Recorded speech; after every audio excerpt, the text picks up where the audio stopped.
Hey YouTube. So, you're having trouble fleshing out characters. Maybe something about them just isn't clicking. You're not resonating enough with them while writing a book. Well, there's a couple things you can do. Well, panicking is not one of them. I'll tell you that.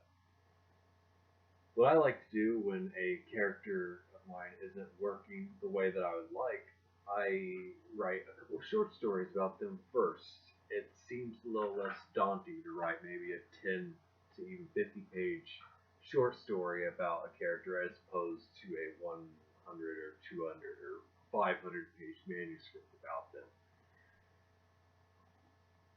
So just what when I was writing Kurt and I was kind of toying with the ideas of the series. I didn't have a complete idea of who he was or what his ideals were. So what helped me was put him in different situations and different cases, and I did that through writing short stories.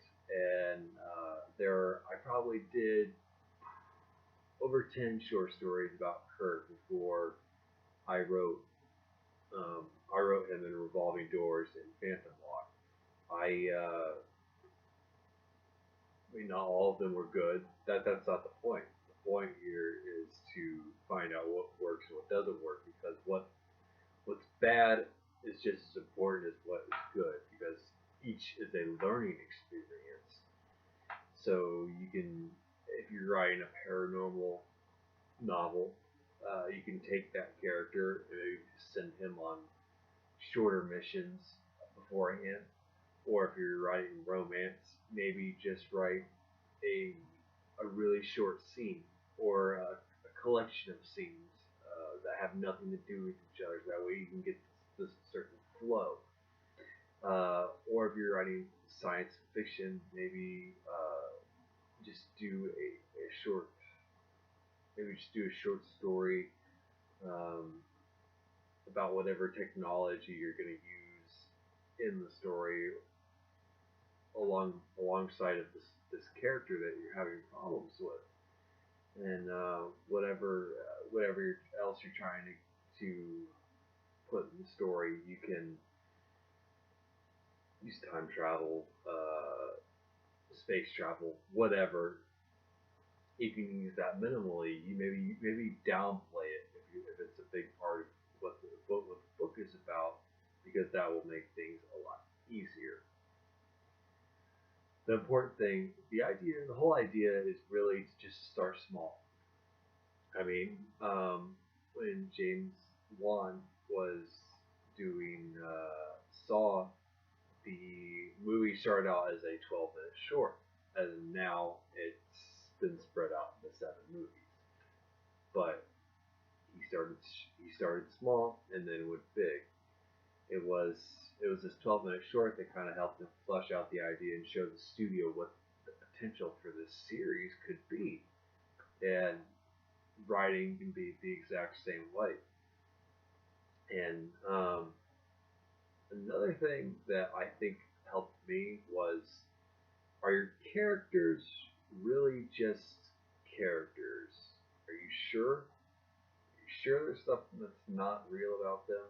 Because let me tell you, there are little things, whether you mean to put them in there or not, that have parts of you in each character, or maybe not even parts of you. Maybe it's parts of somebody you know. Because I sit back and I look at characters and I think, okay, so what do I see in them that I have seen in other people that I know, and there are friends that I've known throughout my life that are like some of the characters in Phantom Walk. I mean, they're kind of little things that I've noticed that were completely unintentional, and it's like, wow, this is a lot like so and so, and that helps humanize the characters for you and kind of uh, makes you closer to them. So that way you feel more comfortable writing them because they're not complete strangers. And the the ones that are closer to who you are, well, those ones you can relate to a little bit more when they have problems that they approach in the same way that you do. Because I mean, if one of your characters is dealing with it with say death in the family, and you've experienced something like that before, or even something as simple as being bullied. I think a lot of people can relate to that, and a lot of characters in movies and TV shows deal with that sort of thing, um, and how it defines their character later on in the story. And if you've been exposed to that sort of stuff, then obviously you kind of understand what the character is going through, and that obviously lends to more storytelling purposes. And lastly, another thing that I like to do is I like to do character bios, where I'll write the name, gender, age, hair color, eye color, skin color, whatever.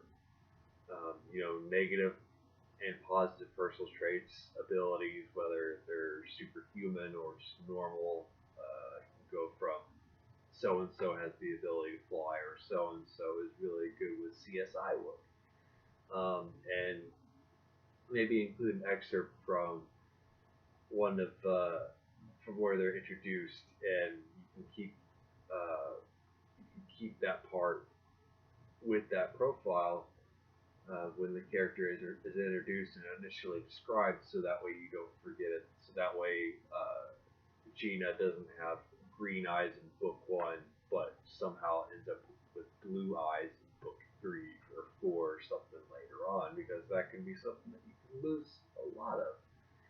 You can lose sight of that if you don't write it down. It's important that you write it down, and